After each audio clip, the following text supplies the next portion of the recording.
This lesson is about the accusative case. And in stage 8, you're meeting the accusative plural forms. So I wanted to review the accusative.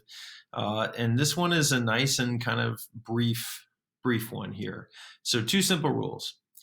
To make a noun accusative, you add an M for it to be accusative singular. So we have wila, and to make it accusative, it's wilam. Amicus, make it accusative, amicum. Mercator, to make it accusative, mercator rem. All right. Now the new concept, the plural part, is doing the same exact thing that you do in English to make something plural. What do? We add an S. Same thing here. Okay. So instead of wilam, wilas. Instead of amicum, amicos. Instead of mercator rem, mercator res. All right. Also, it's worth noting that the accusative case, just like we learned, really we see that in two different ways in Latin. One, and this is by far the most common, is that it's the direct object of action verbs, right? So it receives the action. So I have a couple of examples here. Quintus velam entrad, right? He enters the house.